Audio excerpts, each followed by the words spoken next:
बिस्मिल्लाहिर्रहमानिर्रहीम। सैनशीन पर तशरीफ फरमा,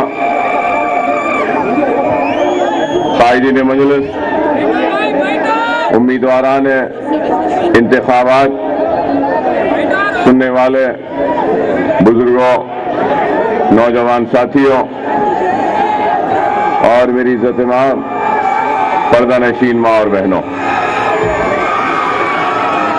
हजरात, मैं यहां पे आया हूं आपसे मुखातिब होने के लिए और आप यहां पर आए हैं मेरे खिताब को सुनने के लिए। अगर आप चीखेंगे, चिल्लाएंगे या सिर्फ नारेबाजी लगाएंगे तो ना मेरा मकसद पूरा होगा, ना आप यहां जो आए हैं जिस मकसद के लिए, वो मकसद पूरा होगा। वो कौम ही क्या जिस कौम में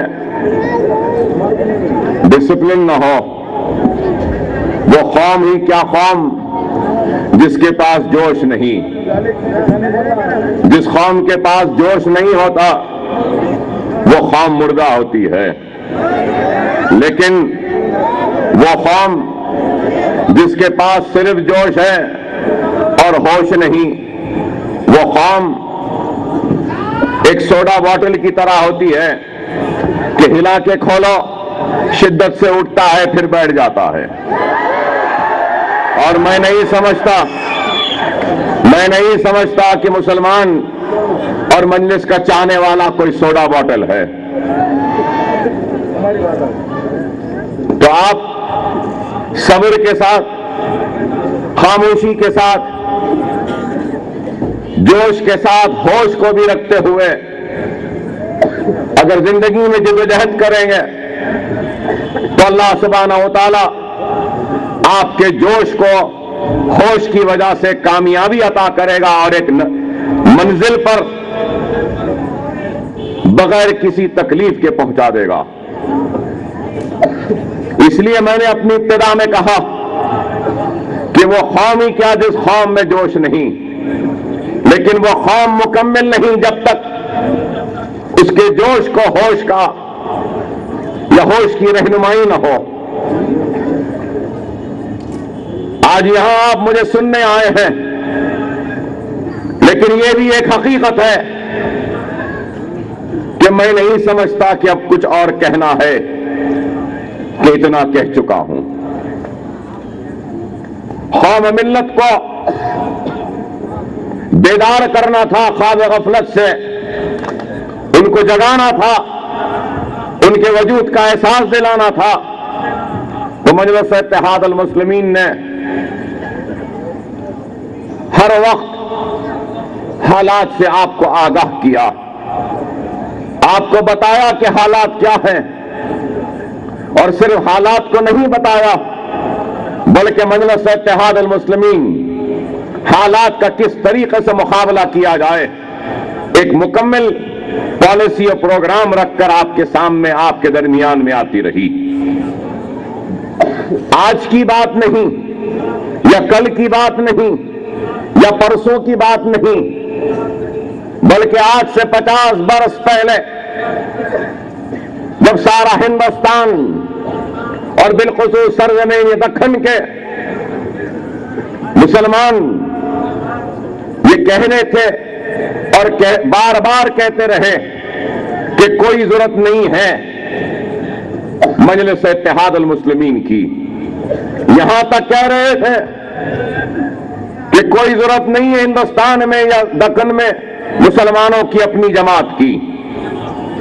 लेकिन हमने जब 50 बरस पहले जिस बात को महसूस किया और एहसास किया कि अगर हमको अपने जिंदगी की पसमानदगी को दूर करना है, चाहे वह तालीमी मैदान में हो या माशी मैदान में हो, या फिर हमको अपने हक को हासिल करना होगा, या फिर अपने ऊपर होने वाली नाइंसाफी पर आवाज बुलंद करना होगा, या फिर अपने हक को हासिल करना होगा, तो बगैर सियासी क़ुव्वत के, सियासी जिद्दोजहद के, सियासी जमात के सियासत में हिस्सा लिए बगैर नहीं हो सकता। तो जब हमने इस बात को महसूस किया तो लोगों ने हमको दीवानों की जमात या जुनूनियों की जमात या पागलों की जमात कह के मुखातिब किया। तो किसी ने रक्शे वाले, झटके वाले, बंडी वाले, पंचर जोड़ने वालों की जमात कह के मुखातिब किया। लेकिन हमने वो ताने देने वाले या हम पर तनकीद करने वालों पर तवज्जो नहीं दी, बल्कि अपने काम को जारी रखा और काम करते गए, आगे बढ़ते गए। और उसका नतीजा यह हुआ कि आज सारा हिंदुस्तान इस बात को तस्लीम करता है और मानता है और कबूलता है कि ग्रास रूट लेवल से, बुनियाद से अगर खिदमत करते हुए, मेहनत करते हुए, जिद्दोजहद करते हुए, मसाइब से उलझती हुई अगर कोई पार्टी आगे बढ़कर निकली है तो मजलिस इत्तेहाद अल मुस्लिमीन है।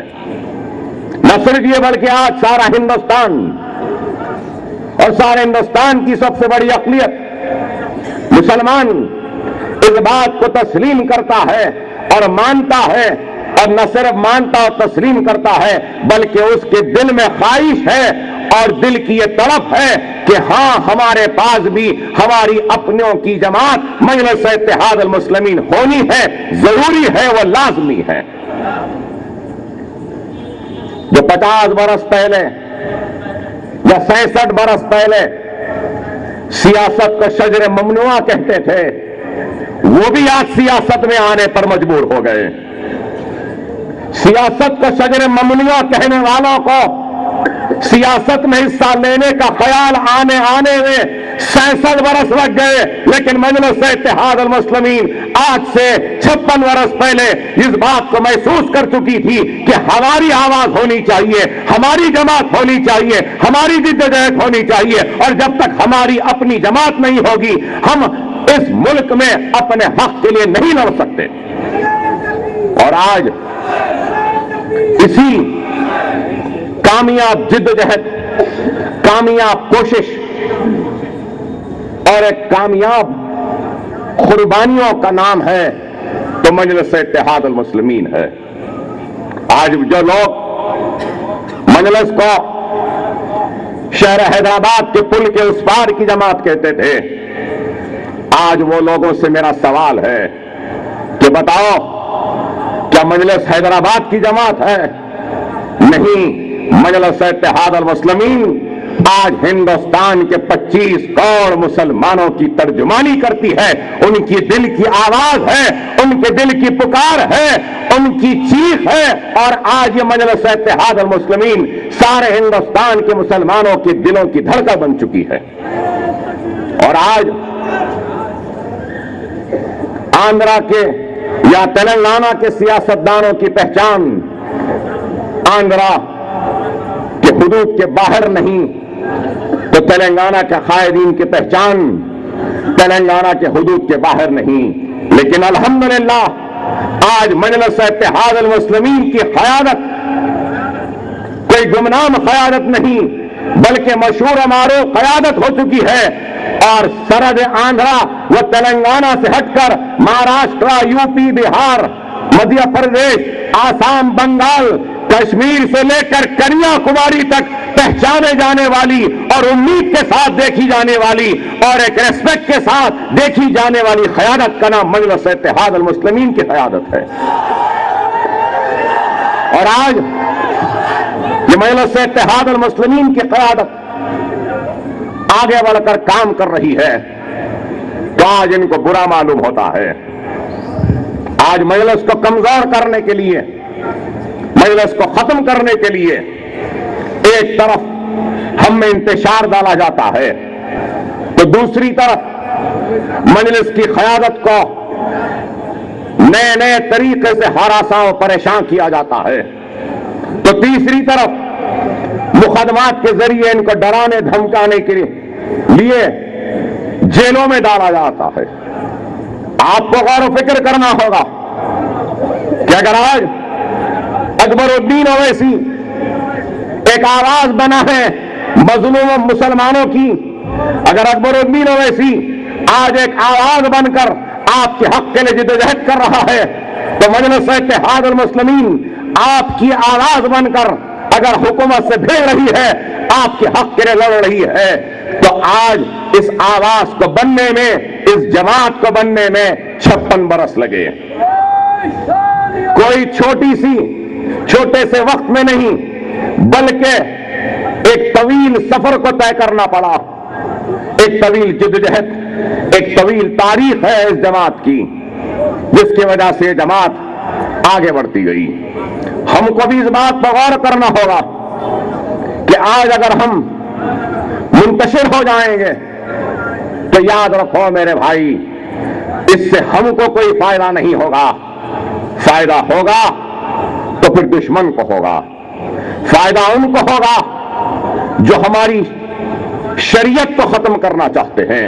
हमारा इंतशार होगा तो नुकसान हमारा होगा, लेकिन फायदा उनका होगा जो हिंदुस्तान में, इस मुल्क में सेक्युलरिज्म को खत्म करना चाहते हैं। आज अगर हम मुंतशिर होंगे तो फायदा हमारा नहीं होगा, उनका होगा जो हमारी मसाजिदों की जगह पर मनाजिर बनाना चाहते हैं। फायदा उनका होगा जो कश्मीर से खुसूसी मौक़िफ़ को खत्म करना चाहते हैं। फायदा उनका होगा जो दस्तूर में दिए गए मराज जो अक़लियतों को है, उसको खत्म करना चाहते हैं। आज हमको गौर करना होगा कि आज जो कुछ भी, जैसी भी, जितनी भी क़यादत बनी है, जैसी भी मजलिस है, अरे मेरे भाई, ऐसी भी बनने के लिए 55-56 बरस लग गए। रातों रात जमातें नहीं बनती, खौमों में इनक़लाबात लम्हों में नहीं आते। मिल्लत की बेदारगी चंद महीनों या बरसों में नहीं आती, अरे बरसों लग जाते हैं जब जाके क़यादत बनती है। आज इनको मजलिस से तकलीफ क्यों है? मजलिस से तकलीफ इस बात पे है कि एक इंसान सियासत में आता है तो जिद्दोजहद करता है, मेहनत करता है, कोशिश करता है, मकबूल होता है, मशहूर होता है, तो जिंदगी के ऐसे हद में होता है जब वो जिंदगी के आखिरी पड़ाव में रहता है। लेकिन आज उनको मजलिस से तकलीफ है तो इस बात से है कि मजलिस इत्तेहादुल मुस्लिमीन के पास सोच है, समझ है, दूरंदेशी है, सियासत है, और उसके साथ डर नहीं है, खौफ नहीं है, और इन सब चीजों से भारी अगर कुछ है तो मजलिस की क़यादत के पास उम्र है और कई बरस है इनके पास जो इनको बुरा दिखता है। मजलिस की क़यादत कोई 70 या 80 बरस की क़यादत नहीं है। मजलिस की क़यादत कोई 60 बरस की नहीं है। अल्हम्दुलिल्लाह मजलिस की क़यादत की उम्र नौजवानी की उम्र है, मुकम्मल नौजवानी नहीं तो कम से कम एक बीच की उम्र है जो 40 बरस की क़यादत है। तो यह हकीकत है कि अल्लाह अगर हयात दे तो यही क़यादत 25 से 30 बरस तक कायम रहेगी। तो इनको तकलीफ है इस बात की कि 40 बरस की उम्र में ये लोग हिंदुस्तान में इनक़लाब बर्पा कर दिए, हिंदुस्तान में आवाज पहुंचा दिए। अगर इनको और 20 बरस मिलेंगे तो नामालूम नहीं जानते कि ये क्या करेंगे। इसलिए ये लोग चाहते हैं कि इस क़यादत को बदनाम कर दो, इस क़यादत को खत्म कर दो, मिल्लत में इंतशार ला दो और इनको कमजोर कर दो। क्यों? इसलिए कि जिस बेबाकी के साथ, जिस जुर्रत के साथ, जिस हिम्मत के साथ, जिस जाबाजी के साथ मजलिस इत्तेहादुल मुस्लिमीन की क़यादत दुश्मन का मुकाबला करती है, मैं दावे से कह सकता हूं कि हिंदुस्तान में कोई ऐसी जमात, ऐसी क़यादत नहीं है जो अपने सर को कटाना गवारा है लेकिन सर को झुकाने को तैयार नहीं है। उस क़यादत का नाम मजलिस इत्तेहादुल मुस्लिमीन है। यही बात है कि इनको बुरा दिखता है। खुदारा मुल्क के हालात को समझो। आज ये मुल्क बड़े ही नाजुक दौर से गुजर रहा है। इंतखाबात का वक्त है तो उसके साथ साथ मुल्क एक इम्तिहान से भी गुजर रहा है। अगर महंगाई अपने उरूज पर है, बदनवानियां उरूज पर है, करप्शन उरूज पर है, दाखिली सलामती के पॉलिसीज कमजोर हो चुके, सरहदें आज कमजोर हो रही हैं, तो उसके साथ साथ इस मुल्क में आज सेक्युलर दुश्मन ताकतें इस मुल्क के सेक्युलरिज्म को खत्म करना चाहते हैं। इस मुल्क के फिरका परस्त और हिंदू जुनून परस्ती लोग आज हिंदुस्तान के सबसे बड़ी अक़लियत मुसलमान को इस मुल्क में गुलामों से बदतर जिंदगी गुजारने की लिए एक मंसूबे और साजिशें रचा रहे हैं। आज ये मुल्क दो हिस्सों में तकसीम हो चुका। एक तरफ बीजेपी, संघ परिवार, आरएसएस, बजरंग दल, विश्व हिंदू परिषद, ये सेकुलर दुश्मन कुव्वतें एक जगह हैं, तो दूसरी तरफ इस मुल्क में सेकुलरिज्म की हिफाजत करने का जो जिम्मा उठाया है सेकुलर ताकतें हैं। तो आज आप बताइए, अगर कांग्रेस हर महाज पे नाकाम हुई, करप्शन को काबू में नहीं रख पाई, महंगाई को कंट्रोल में नहीं रख सकी, हमारी सरहदों की हिफाजत नहीं कर सकी, हद तो यह हो चुकी कि बर्मा एक छोटा सा मुल्क हिंदुस्तान की सरहद में आ जाता है और इनको खबर नहीं है। सरहदों की हिफाजत का अगर हम देखेंगे कि एनडीए की हुकूमत भी नाकाम हो चुकी थी। पाकिस्तान हिंदुस्तान में आ जाता है, कारगिल में बंकर्स बना लेता है, लाइट ला लेता है, अनाज डाल लेता है, लेकिन हिंदुस्तान को खबर ही नहीं। वैसे ही बर्मा आ गया, छोटा मुल्क, इनको खबर नहीं। तो आप बताइए, इन लोगों को इस मुल्क की सालमियत से, इस मुल्क की सरहद से, इस मुल्क में रहने बसने वाले लोगों की फिक्र नहीं है। इनको फिक्र है तो सिर्फ अपने इख्तिदार की, इनको फिक्र है तो अपने कुर्सियों की, इनको फिक्र है तो सिर्फ अपने जेबों को भरने की। और आज अगर तुमको अपने इख्तिदार की फिक्र है, अगर तुमको अपने जेबों की भरने की फिक्र है, तुमको अपनी कुर्सियों को बचाने की फिक्र है, तो मुझको मेरे भाई की हिफाजत का जुनून है, उनकी आवाज बनने का एक तड़प है, उनके हक में लड़ने का हमको एक जुनून है। आज यही है कि इनको बुरा दिखता है। अरे समझो इन बातों को कि आज ये मुल्क शहादत बाबरी मस्जिद के बाद फिरका परस्ती की तरफ तेजी से बढ़ने लगा। बाबरी मस्जिद की शहादत हमारा नुकसान, शहादत पे एहतजाज करने वालों के सरों और सीनों पे गोलियां हमारे बच्चों पर, टाडा के नाम पर जेलों में महरूस हमारे बच्चे, बंबई और गुजरात के फसाद में तबाह होने वाले हम, हमारी बस्तियां, हमारी मां, हमारी बहन, हमारे बच्चे। लेकिन आप बताओ कि ना इज्जत हमारी लुटी, इस्मत हमारी लुटी, जान हमारी गई, तो सिर्फ बाबरी मस्जिद के शहादत के बाद नहीं, बल्कि बाबरी मस्जिद के शहादत से पहले से 56 बरस की या 66 बरस की हिंदुस्तान की आजादी की इस तारीख में, 66 बरस की आजादी की इस तारीख में 50,000 फिसादात के जरिए हम लुटे, हम तबाह हुए, हम जले, हम कटे, हमारी इस्मतें लुटी। लेकिन आप बताओ मेरे भाई कि क्या हमको इंसाफ मिला? हिंदुस्तान में कोई ऐसा चप्पा नहीं जहां पे हिंदुस्तानी मुसलमान का खून नहीं गिरा। बंबई में फिसाद, गुजरात में फिसाद, अहमदाबाद में फिसाद, जमशेदपुर में फिसाद, जबलपुर में फिसाद, अजमेर में फिसाद, आगरा में फिसाद, हैदराबाद में फिसाद। अरे कितने फिसादात! अगर 50,000 फिसादात की फेहरिस्त को गिनाऊं तो सारी रात गुजर जाएगी, दिन खत्म हो जाएगा। कितने कमीशन नहीं बने? श्री कृष्णा कमीशन बना बंबई के फिसादात के बाद, तो क्या हुआ? क्या श्री कृष्णा कमीशन ने जिन लोगों की निशानदेही की और बताया कि ये लोग जिम्मेदार थे बस्तियों को जलाने के लिए, ये लोग जिम्मेदार हैं कत्ल व गारतगिरी के लिए, ये लोग जिम्मेदार हैं लूटम लाठी के लिए, ये लोग जिम्मेदार हैं इस्मतों को लूटने के लिए, ये लोग जिम्मेदार हैं मासूम बच्चों के गलों पे छुरियां चलाने के लिए, ये लोग जिम्मेदार हैं मुसलमानों की बस्तियों को जलाने के लिए। तो क्या इनके खिलाफ कोई कार्रवाई हुई? नहीं हुई। मुंबई के फिसादात के सबसे बड़े मुजरिमीन अगर कोई हैं तो बीजेपी, शिवसेना है, आरएसएस है। लेकिन कौमी एजाजात के साथ, सरकारी एजाजात के साथ बाल ठाकरे की मौत पर एजाज दिए जाते हैं। आप बताओ क्या ये इंसाफ है?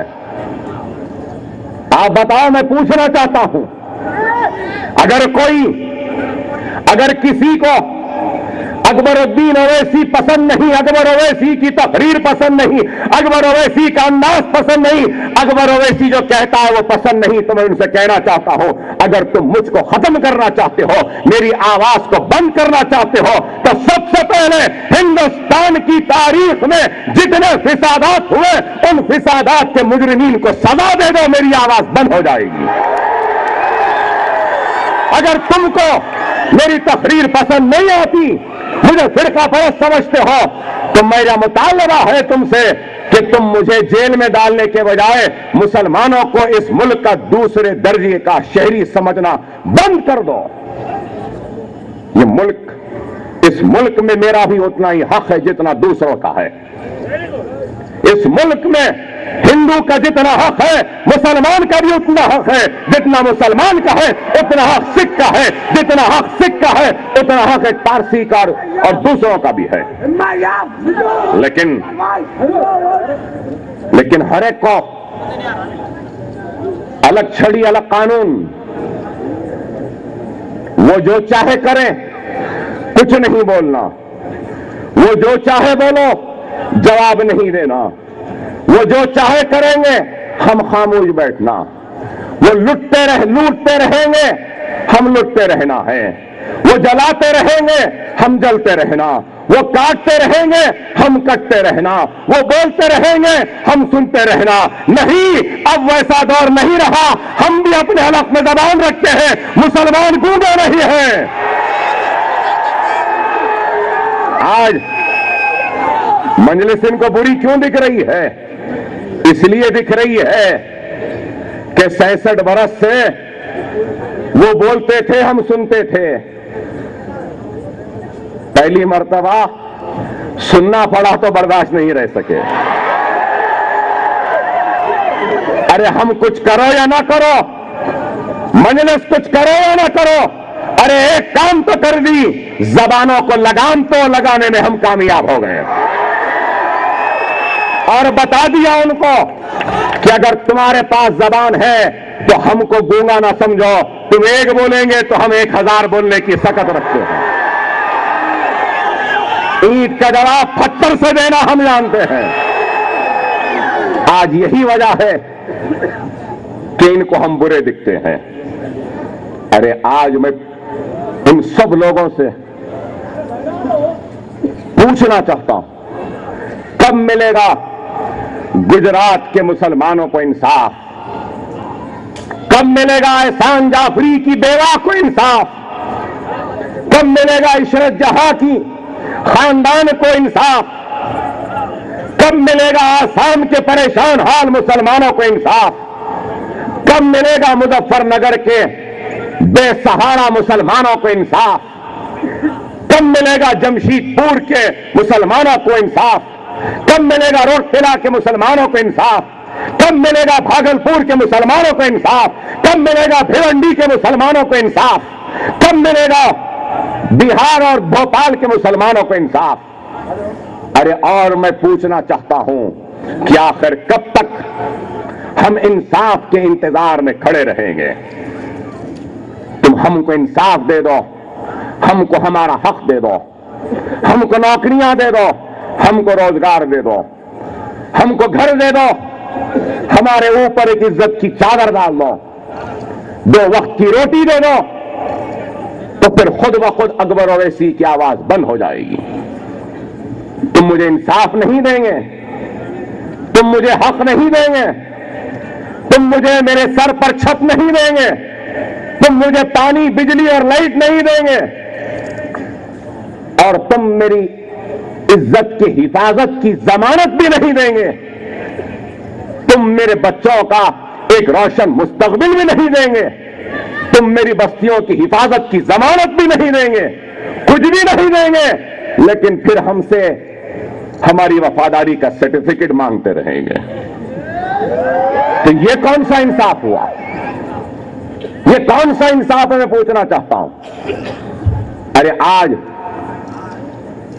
क्या सच्चर कमेटी की रिपोर्ट ने इस बात को साबित नहीं किया कि सबसे पिछड़े हुए मुसलमान हैं, सबसे कमजोर मुसलमान हैं, एससी, एसटी और बीसी से भी कमजोर मुसलमान हैं, रोजगार में, मईशत में, इनके बस्तियों की खस्ता हाली देखो। आज हिंदुस्तान में कहीं पर भी चले जाओ, मुसलमानों की बस्तियों को पहचानना आसान है। लोगों के सरों के ऊपर की टोपियां या चेहरे की दाढ़ियों को देखकर पहचाना नहीं जाता, बल्कि उस बस्ती की गंदगी, उस बस्ती में मासूम मासूम बच्चों को खेलते हुए, कूदते हुए, और उस बस्तियों में ड्रेनेज और पानी के लाइन की अदम मौजूदगी और गंदगी से पहचाना जा सकता है कि मुसलमानों की बस्ती है। ये नाइंसाफी क्यों मुसलमान के साथ?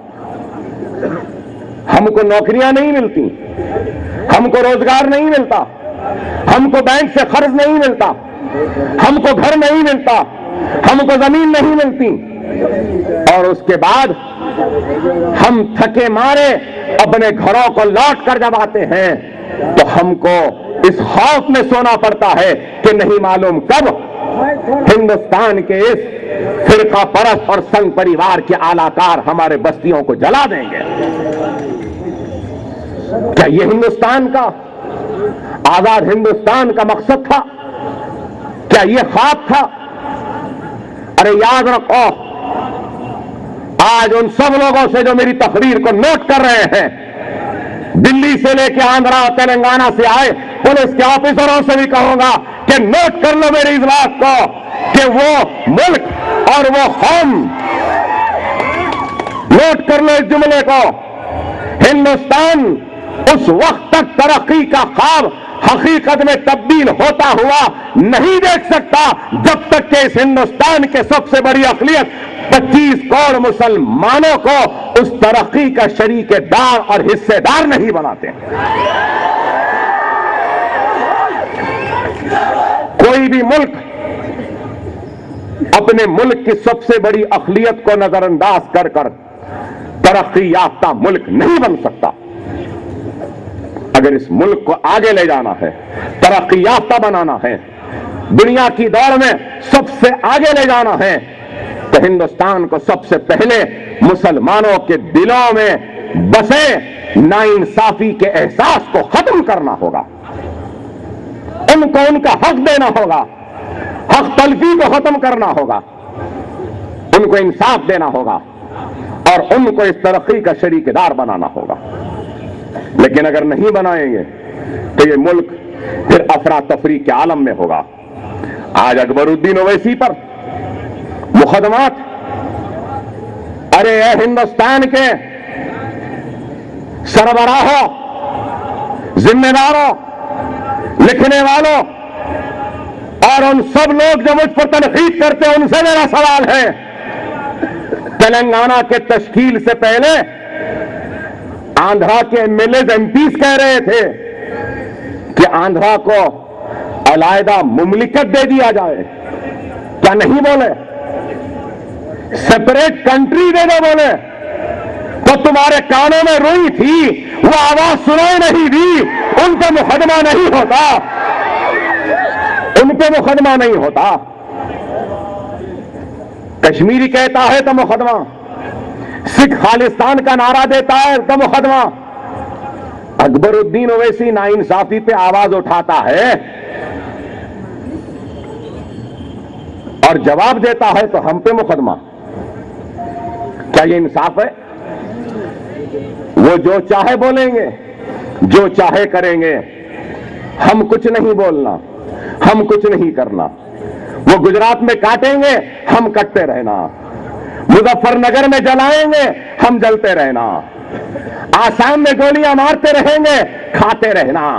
झूठे मुकदमात में बच्चे जेल में जाते रहेंगे, जाते रहने देना। अरे बताओ, मजलिस इत्तेहादुल मुस्लिमीन या अकबरुद्दीन ओवैसी खामोश बैठने वालों की जमात या खामोश बैठने वाले का नाम नहीं है।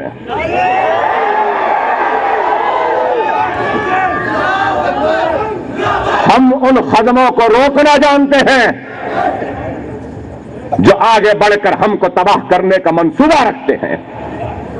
हम उन हाथों को भी रोकना जानते हैं जो हमारे गिरेबानों तक पहुंचते हैं। हम उन आग को बुझाना भी जानते हैं जो हमारी बस्तियों को जलाने आगे बढ़ती हैं। हम उन चाकुओं और खंजरों को तोड़ना भी जानते हैं जो हमारे सीनों और गलों पे चलने के लिए आगे आ रहे हैं। इसलिए तुमको बुरा दिखता है।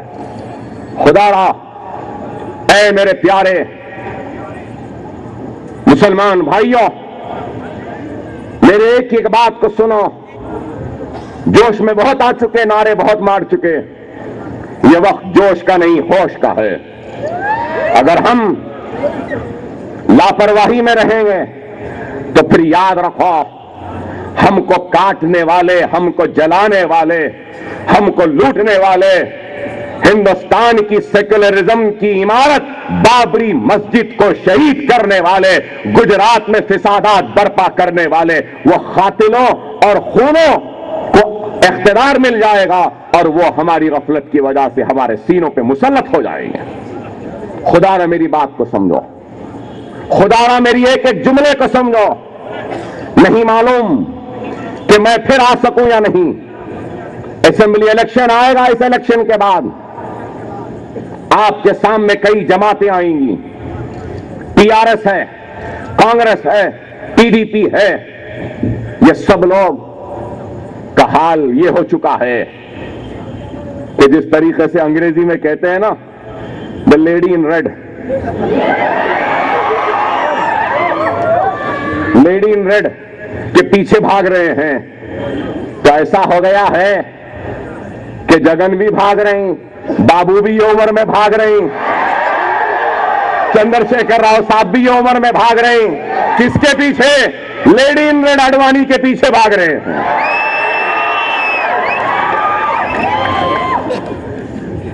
आप इस हकीकत से इनकार नहीं करेंगे। मेरा सवाल है, हर ईमान वाला मेरा भाई बीजेपी को तो वोट नहीं देगा। गुनहगार से गुनहगार, शराबी से शराबी, जुआरी से जुआरी, जानी भी क्यों ना हो मेरा भाई, मगर बीजेपी मोदी को तो वोट नहीं देगा। बताओ, मैं पूछना चाहता हूं यहां ठहरे इस मजमे से, क्या आप बीजेपी को, मोदी को वोट दे सकते हैं? क्या दे सकते हैं? यही इनको मालूम है कि अगर ये आए तो आप वोट नहीं देंगे। इसलिए क्या कर रहे हैं मालूम आपको? वो पीछे रह के सामने जगन को भेज रहे हैं, सामने चंद्रबाबू नायडू को भेज रहे हैं, सामने चंद्रशेखर राव को भेज रहे हैं। ये डायरेक्टली आपका वोट नहीं ले सकते। तो ये लोग आएंगे, कहेंगे कि हमको वोट दो, और आपके वोटों को ले जाकर ये लोग नरेंद्र मोदी के दामन में, उसके कदमों में डाल देंगे। टीआरएस के मुसलमानों, तेलुगु देशम के मुसलमानों, मैं तुमसे मुतालबा करता हूं कि ऐलान करो, सबसे पहले ऐलान करो, लिख कर दो, दस्तखत करके दो कि तुम बीजेपी के साथ नहीं जाएंगे। नहीं देते, कोई नहीं देगा। आंध्रा में जगन भी नहीं देगा, यहां पे ये लोग भी नहीं देंगे। हमारा तो यही है मेरे भाई, हमारा मुकद्दर सांपों में रहना है। और सांपों में रहते आए हैं, रहेंगे भी। लेकिन देखना यह है कि कौन से सांप में कितना जहर है। अब जिसमें कम है उसके साथ रहना है। यही है, जहर तो सब में है, सब में, कोई अपना नहीं है, किसी पे भी भरोसा नहीं किया जा सकता। चंद्रबाबू नायडू आज तेलुगु देशम आज बीजेपी से इंतखाबी मुफाहमत करने वाली है। चंद्रशेखर राव खुल के कुछ नहीं बोल रहे हैं, कांग्रेस के साथ नहीं गए, चलो अच्छा करे नहीं गए, रहो। अरे ये भी तो खुल के बोल दो ना, क्यों नहीं बोलते कि दिल्ली में कोई भी आने दो, चंद्रशेखर राव की पार्टी टीआरएस बीजेपी की ताई नहीं करेगी बोल के बोल दो ना। अब तक क्या बोले? अब तक बोले डिप्टी चीफ मिनिस्टर मुसलमान होगा। तेलंगाना मिलने से पहले बोले पहला chief minister SC BC backward class का होगा। अब क्या बोल रहे हैं? नहीं, मुझे 5 बरस दियो उसके बाद करूंगा। आप बताइए, आप बताओ मेरे भाई, क्या है ये? फिर बोल रहे हैं डिप्टी चीफ मिनिस्टर दे देंगे। कांग्रेस वालों, तेलुगु देशम वालों, चंद्रशेखर राव, हमको डिप्टी चीफ मिनिस्टर या हमको चीफ मिनिस्ट्री नहीं होना, हमको रोजगार होना, हमको रोटी होना, हमारे घरों में खुशहाली होना और हमको हमारे जीने के लिए, रहने के लिए अपने सरों पर घर होना है। तुम हमको घर दे दो, हमको रोजगार दे दो, हमारी मईशत को सुधार दो, बैंकों से हमको खर्च दे दो, तो हम समझेंगे कि हमको सब कुछ मिल गया। एक chief minister deputy chief minister बनेगा तो हमारा क्या होगा? मजलिस चाहती है कि मुसलमानों के इज्तिमाइयत का फायदा हो, इनफरादियत का नहीं। और भी एक सवाल करूंगा तेलंगाना के चैंपियनों से, तेलंगाना के चैंपियनों से करूंगा। चंद्रशेखर राव साहब, कांग्रेस वालों, तेलुगु देशम वालों, बीजेपी तो खैर छोड़ दो, ये तीनों पार्टियां मुसलमानों के लिए, उनके वोट के लिए आते हैं। तेलंगाना नामुमकिन है समझे लोग, मेहनत करे, चंद्रशेखर राव साहब लेकर खड़े हुए, बाद में कांग्रेस आई, सब आए, सब मिले, सब मिलके तेलंगाना हासिल कर लिए, सब मिलके तेलंगाना तो हासिल कर लिए, तेलंगाना लाने में जीत गए, लेकिन तेलंगाना से एक भी मुसलमान को जिताने में कामयाब नहीं हो सके। क्या यह बात मेरी गलत है? क्या कांग्रेस शब्बीर अली को जिता सकी? क्या कांग्रेस फरीदुद्दीन को जिता सकी? क्या तेलुगु देशम यूसुफ अली को जिता सकी? क्या टीआरएस इब्राहिम को जिता सकी? नहीं जिता सके। अरे वो मजलिस ही थी जो मजलिस के साथ एमएलए को जिता सकी। ये लोग तो तेलंगाना ला सके लेकिन मुसलमान को नहीं जिता सके। मुसलमान के वोट चाहिए। महबूब नगर से एमपी कौन? चंद्रशेखर राव, वहां से एक मुसलमान को नहीं जिता सके आप। क्या यह आपकी कमजोरी है? क्या यह आपकी लापरवाही है, या फिर यह अमदन आपने ऐसा किया हमारे साथ? में पूछना चाहता हूं। कई हलकों से हम जीत सकते हैं लेकिन हम इंतखाबात नहीं लड़ते। क्यों नहीं लड़ते? क्योंकि हम ये नहीं चाहते कि हमारे लड़ने से हमारे दुश्मन जीत जाएं, हमारा और तकसीम हो जाए। क्या कामारेड्डी से मजलिस लड़ी? क्या फरीदुद्दीन के खिलाफ मजलिस लड़ी? क्या इब्राहिम साहब के खिलाफ मजलिस लड़ी? नहीं लड़ी। क्योंकि हम चाहते हैं कि हमारे भाई जहां कहीं पर भी है, जिधर भी होने दो, अच्छा होने दो, बुरा होने दो, हम ये देखते हैं कि चलो हमारा भाई है, जीत जाने दो। मगर ये लोग क्या ये जज्बा रखते हैं? नहीं रखते। बताओ मेरे भाई, अकबर ओवैसी को फिरका परस्त कहते हैं ना। मैं कहता हूं मेरा भाई सबको वोट देता है, लेकिन मेरे भाई को कोई वोट नहीं देते, सिर्फ मेरा भाई ही देता है। जिता दो 20-25 एमएलए मुसलमान को जिता दो आप लोग। मजलिस खराब है ना, अकबर ओवैसी खराब है, ये लोग बांट रहे हैं, तो ठीक है भाई जिता दो, खुद ब खुद आवाज हमारी खत्म हो जाएगी। आप तो कुछ नहीं करेंगे, आपको हम बेनकाब करते हैं तो आपको बुरा दिखता है। तेलंगाना के मसले में तेलंगाना के साथ नाइंसाफी 6 पॉइंट फार्मूला पे कौन बोले असेंबली में? प्रेसिडेंशियल ऑर्डर पे कौन बोले? गिलगिलानी कमीशन के रिपोर्ट पर बहस में मुबाहसे में सबकी तवील और मुदल्लिल बहस किसकी थी? नाइंसाफियां तेलंगाना के साथ हुई है, उसकी सही तर्जुमानी क्या ये लोग करें?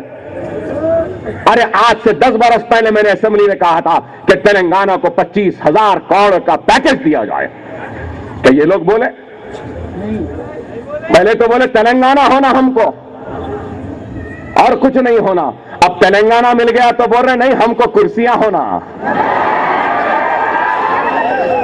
चीफ मिनिस्ट्री होना। अरे हमको कुछ नहीं होना, याद रख लो, अगर तुम तेलंगाना हासिल कर सकते हो तो याद रखो इस तेलंगाना में अगर मुसलमान के साथ नाइंसाफी होगी ना तो तुमको हमसे मुकाबला करना पड़ेगा। तेलंगाना तुम्हें आसान था, तेलंगाना हासिल करना आसान था, हमसे मुकाबला बहुत कठिन साबित होगा। और कैसा तेलंगाना लिए मैं पूछना चाहता हूं, मुझे समझ में नहीं आया। देने वाले ऐसा तेलंगाना दिए क्यों, लेने वाले ऐसा तेलंगाना लिए क्यों? मैं बोला तो बोलेंगे तेलंगाना के खिलाफ है। अरे हमारी जो पॉलिसी थी है रहेगी, किसी के बाप से डरने वाले नहीं हम।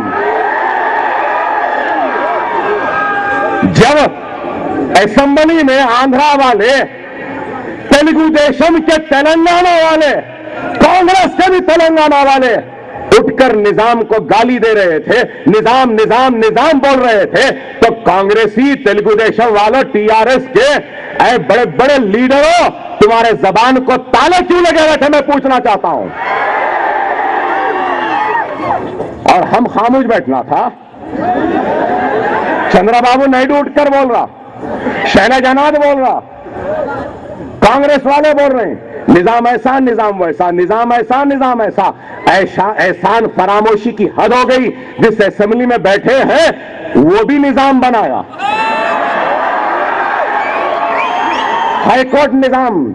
आप लोग देखे होंगे 40 मिनट तक फर फर फर फर फर फर पढ़ते रहा, निजाम क्या करे।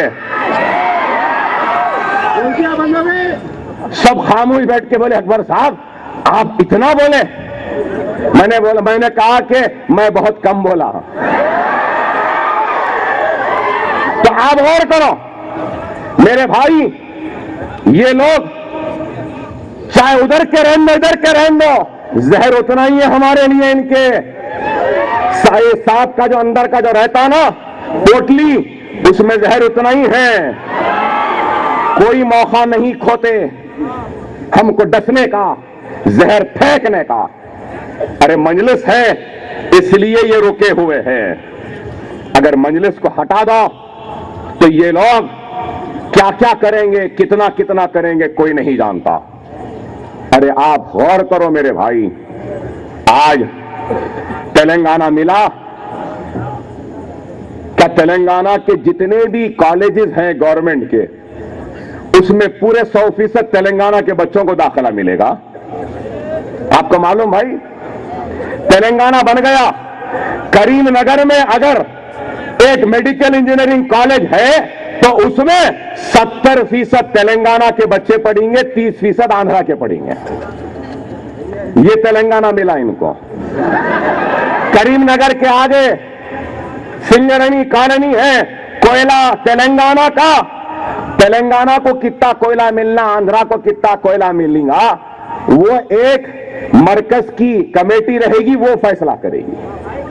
पानी है तेलंगाना में, यहां से जा रहा है पानी, कितना पानी तेलंगाना में आना है वो फैसला कौन करेंगे? मरकज की कमेटी करेगी।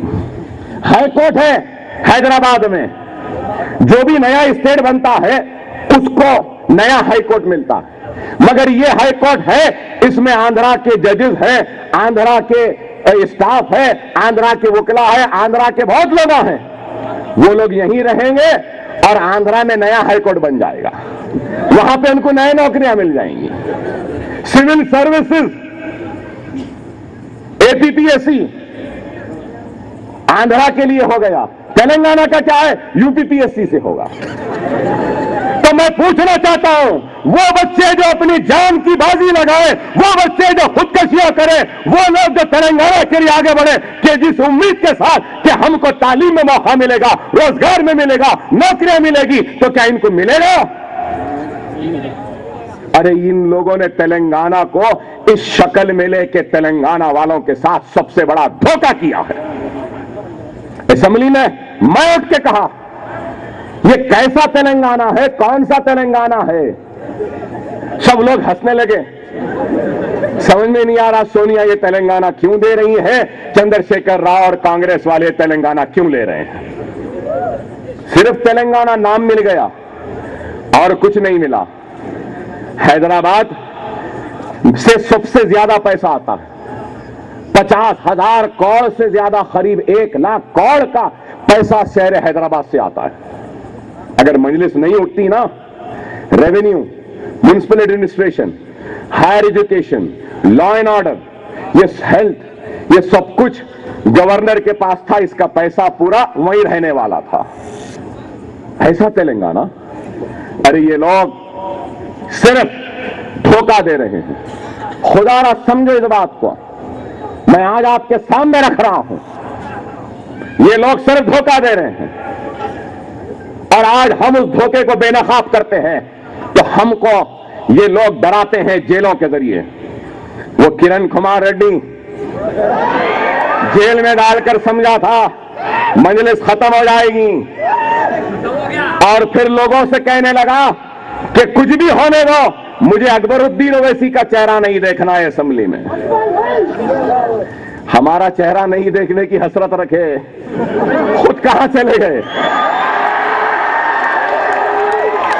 मैं ना कहता था ये कांग्रेस की आखिरी किरण है, निजामाबाद में कहा था आखिरी किरण ही रह गई। अरे इसलिए कि अल्लाह हमसे राजी है, हम अल्लाह की राह में जिद्दोजहद करने वालों का नाम है, हम अल्लाह के हबीब मोहम्मद मुस्तफा सल्लल्लाहु अलैहि वसल्लम की प्यारी उम्मत के खिदमत गुजार हैं। हम काम दुनिया के लिए नहीं, अपनी आखिरत के लिए करते हैं, और ये समझ के काम करते हैं कि इस दुनिया में हमारा काम हमारा आखिरत का सौदा है। यही इनको बुरा दिखता है। जेल में ले जाकर डाले, क्या हुआ? कुछ नहीं हुआ। गोलियां मारे, कुछ नहीं हुआ। हमले करवाए, कुछ नहीं हुआ। अरे अल्लाह जिसको रखना चाहे उसको अल्लाह रखता है, उसको कोई खत्म नहीं कर सकता। मैं अल्लाह का शुक्रगुजार हूं, शुक्र अल्लाह का, नबी करीम सल्लल्लाहु अलैहि वसल्लम का सदका, औलिया अल्लाह की दुआएं, आप सबकी दुआएं, गरीब मुसलमानों की दुआएं, मां और बहनों की दुआएं, बूढ़ों की, ज़ईफों की, बुजुर्गों की दुआएं, नौजवानों की दुआएं, मासूमों की दुआएं कि अल्लाह सुब्हानहू व तआला ने इस गुनहगार को हयात बख्शी, जिंदा रखा इतने बड़े हमले के बाद। भाई जान देंगे आपके लिए। अल्लाह का फजल करम है कि जेल में गया तो तकलीफ हुई, लेकिन जेल में हिम्मत नहीं टूटी। जब जख्मी हुआ तो नए अज़्म के साथ उठा, इरादे के साथ उठा, क़ुव्वत के साथ उठा। जब जेल में भी गया तो नए अज़्म, नए इरादे, नए हिम्मत, वो नए जुनून, वो दीवानेपन से जेल से निकला है अकबर ओवैसी। और वो जुनून है, और वो जुनून ये है कि हिंदुस्तान के 25 करोड़ मुसलमानों के घर घर पहुंचूंगा। जाऊंगा, उनके गांव, उनके शहर, उनकी बस्ती में जाऊंगा, उनको बेदार करूंगा, उनके इत्तेहाद की और इनके ईमान की ताकत से हिंदुस्तान के हमारे दुश्मनों को ललकारूंगा और उनको चैलेंज दूंगा कि हमसे मुकाबला करना है तो आओ, अब हम भी तैयार हैं। अरे ये आज़म, ये इरादा लेकर हम आए हैं। याद रखो मुसलमानों, शायद मैं रहूं या ना रहूं, लेकिन याद रखो जमात रहेगी, शख्सियतें आती रहेंगी जाती रहेंगी, लेकिन जमात कायम व दायम रहेगी। यह वक्त नाजुक है, बाबरी मस्जिद को शहीद करने वालों को इख्तिदार से दूर रखना होगा। हिंदुस्तान की सेकुलरिज्म को खत्म करने का मंसूबा रखने वालों को इख्तिदार से दूर रखना होगा। मुजफ्फरनगर में हमको लूटने जलाने वालों को हमको इख्तिदार से दूर रखना होगा। बीजेपी वालों, आखिर में यही बोलूंगा, नरेंद्र मोदी तुम्हारा वजारत उज़्मिया का उम्मीदवार है। क्या सर्टिफिकेट है नरेंद्र मोदी के पास? कुछ भी नहीं है। गुजरात को जलाने का सर्टिफिकेट है, मुसलमानों को काटने का सर्टिफिकेट है, हमारे बस्तियों को जलाने का सर्टिफिकेट है, बच्चों को यतीम बनाने का सर्टिफिकेट है, मुसलमानों के दुश्मन होने का सर्टिफिकेट है, मुसलमान जो सर पे एक टोपी पेश किया था उसको नहीं पहनने का सर्टिफिकेट है, इसलिए वज़ारत उज़्मिया का उम्मीदवार बना है। और क्या है नरेंद्र मोदी के पास? मैं सवाल करना चाहता हूं बीजेपी वालों, मैं तो खुला कह रहा हूं, मैं खुला कह रहा हूं, अलग-ऐलान कह रहा हूं, कानूनी जिद्दोजहद, कानूनी लड़ाई और मुकदमे में लड़कर अदलिया से अपने हक में फैसला लाकर हम बाबरी मस्जिद को दोबारा बनाएंगे। बीजेपी का नरेंद्र मोदी क्या कह रहा है? पहले शौचालय, बाद में देवालय। शौचालय क्या है? हमाम, पैखाना, जहां पे इजाजत करते वो। वाह, क्या उम्मीदवार है शौचालय बनाने वाला।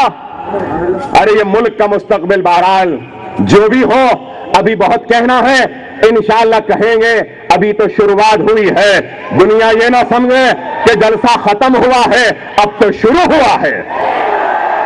मजलिस का निशान पतंग है, मजलिस के निशान पर मोहर लगाइए, सेकुलर कुव्वतों को लगाइए और मजलिस को कामयाब करिए। पहले से ज्यादा मजलिस का आज जीतना जरूरी है। खुदा के लिए इख्तिलाफात को फरामोश करो, नजरअंदाज करो। इस डाइस पे बैठे मजलिस के कायदीन से अगर कुछ गलती हुई है, कुछ नादानी हुई है, तो उनकी तरफ से अकबरुद्दीन ओवैसी, ये आपका खादिम, आपका खिदमतगुजार, इनकी तरफ से। और दुनिया को बता दो कि हम तो फरोख्त हो चुके हैं, जब हम कलमा पढ़े हैं अब हमको कोई खरीद नहीं सकता, यह बता दो। एक वक्त जब कलमा पढ़ते तो फरोख्त हो गया है। खुदा रहो, मुनज़्ज़म रहो, मुत्तहिद रहो, एक मरकज़ सियासत पे आओ। मुल्क नाजुक हालात और वक्त से गुजर रहा है। बीजेपी, संघ परिवार, आरएसएस, फिरका परस्तों को शिकस्त दे दो। ऐसे लोगों से भी दूर रहो जो सेकुलर बन के आपके वोट लेकर मोदी के खदमों में नजराने के तौर पे पेश करेंगे, उनसे भी होशियार रहो। तो साथ ही साथ मीर सादिक, मीर जाफर और मुनाफिकीन के टोलों से भी होशियार रहो। मुसलमान को सबसे ज्यादा नुकसान मुसलमान से ही पहुंचा है, अब पहुंचने मत दो। इतनी दूर से, इतनी तकलीफ से आया हूं तो इत्तेहाद का एक भिखारी बनकर आया हूं और इत्तेहाद की भीख लेकर आया हूं। दामन फैलाए मांग रहा हूं तो इत्तेहाद की भीख। ऐ करीम नगर के मुसलमानों, इस मांगने वाले इत्तेहाद के भिखारी के दामन में इत्तेहाद की खैरात डाल दो, इत्तेहाद की खैरात डाल दो। मुझे आपके इत्तेहाद की ताकत से मालामाल और ताकतवर बना दो।